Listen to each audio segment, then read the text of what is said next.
Janata Dal United ने कहा है कि इससे एक नए युग की शुरुआत होगी।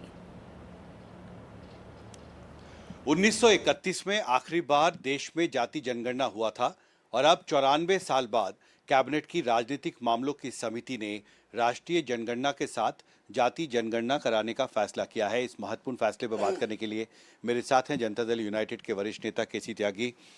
बिहार चुनावों से ठीक पहले राजनीतिक तौर पर कितना महत्वपूर्ण ये फैसला? नहीं, इसका बिहार चुनाव से कोई रिश्ता नहीं है। ये सामाजिक न्याय की, सामाजिक परिवर्तन की निरंतर चलती आ रही राजनीति का हिस्सा है। कांग्रेस पार्टी के शासनकाल में और उसके बाद भी इस तरह की आवश्यकता महसूस नहीं की गई थी कि जातिगत जनगणना हो।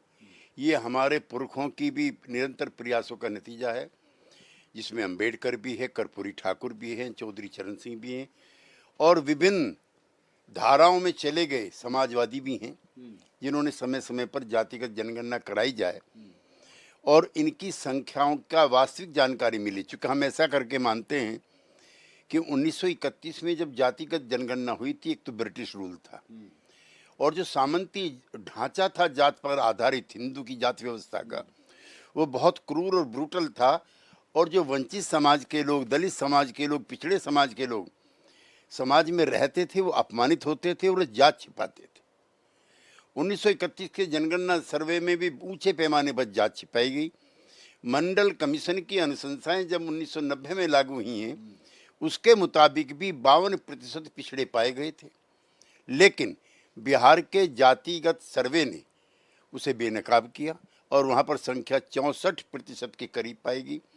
बाद में कर्नाटक की सरकार, बाद में फिर तेलंगाना की सरकार ने भी जो जातिगत सर्वे कराए, उसके मुताबिक भी इनकी संख्या बढ़ी हुई पाएगी और इसका फायदा इन वर्गों के सशक्तिकरण के लिए ये होगा, जब संख्या ज़्यादा होगी तो हिस्सेदारी भी ज़्यादा होगी।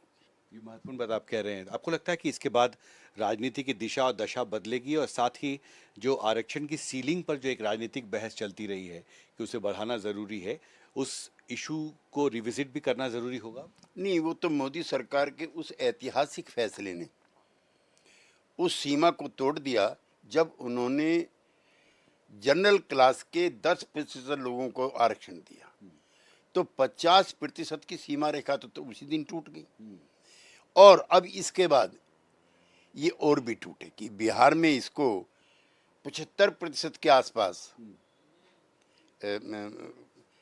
आंका गया है और उसी के हिसाब से आरक्षण मिलेगा और ये एक नए युग का इतिहास लिखा जाएगा और वीपी सिंह जी के बाद, कर्पूरी ठाकुर के बाद नीतीश कुमार के साथ साथ नरेंद्र मोदी भी इस सम्मान के हकदार होंगे जिन्होंने वंचित समाज के लोगों को बराबर की हिस्सेदारी देने का फैसला किया है। तो आपने कहा 75% पिछड़ों की आबादी है। नहीं, पिछड़ों की आबादी 62% के करीब, 63% के करीब बिहार में आकी गई है और उसमें जो गरीब जातियां हैं, उच्च वर्ण के जो गरीब लोग हैं, 10% आरक्षण उनका भी है।